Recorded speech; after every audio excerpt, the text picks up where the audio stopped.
no, it's actually real. A Doctor Who episode almost entirely without Clara. I had to see it to believe it, but it's actually true. Anyways, welcome to this review of The Woman Who Lived.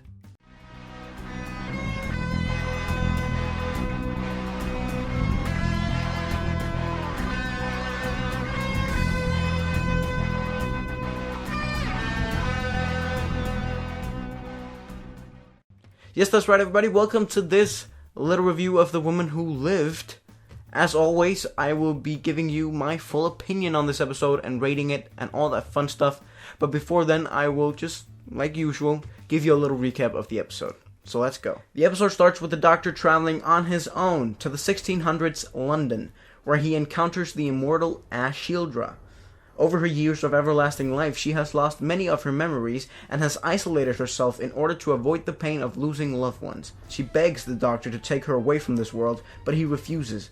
He then discovers she has also met an alien that will open a portal to take her away from Earth, though it requires the death of another to activate. The creature and Ashildra team up to take the life of an outlaw, and the amulet begins draining his life. While opening the portal, the creature reveals it was manipulating Ashildra to bring his own people to conquer the world. The Doctor then uses Ashildra's immortality patch to stop the death of the outlaw, saving him and closing the portal. As the Doctor is about to leave, Ashildra tells him she'll look out for the ones who remain in the destructive aftermath of the Doctor. When Clara comes back, the Doctor sees a picture on Clara's phone, which has Ashildra staring at him in the background. So the Doctor and Ashildra, you can forget about that me crap, uses about half of the episode just talking and committing a crime?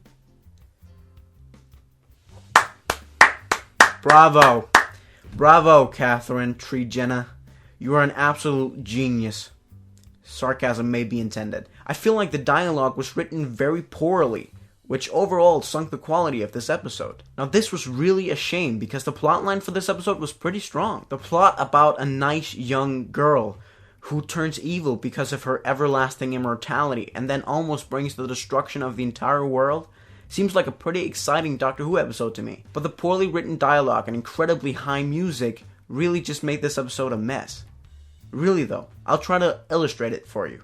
This is a typical dialogue in the episode The Woman Who Lived. Ashildra, what happened to you? Immortality made me evil. And the name is me. It's important for us to discuss it all throughout this episode, even though it is quite pointless. But Ashildra, don't you understand? By making a deal with the alien creature that Catherine Tregenna refused to name, you're endangering the entire human species. But what do you mean? You keep fucking up and causing harm to other people. Just killing everyone in your way. But I'm just a girl. Look at me.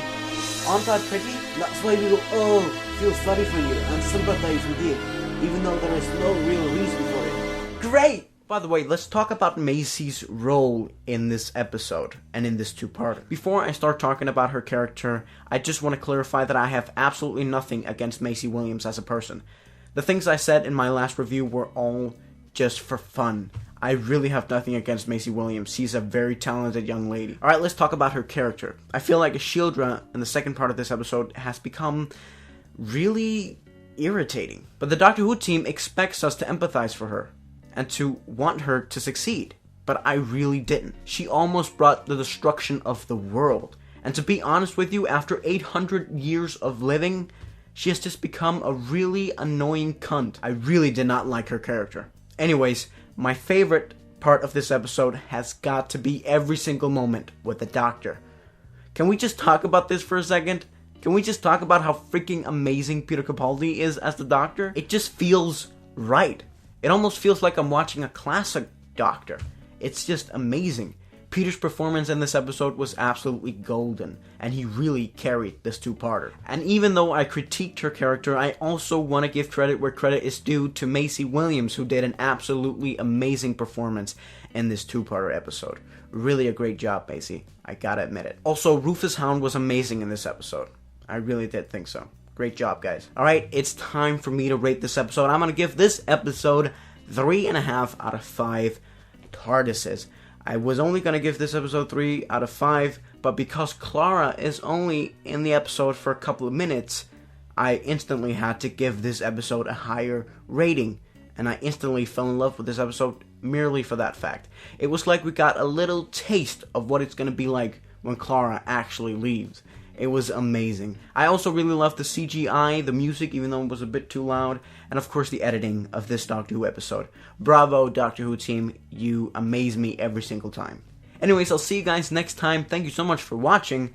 I look forward to seeing you all when I'm reviewing the episode The Saigon Invasion, which I really hope is not going to be a ripoff of the 50th anniversary special. I'll see you next time. Goodbye, guys.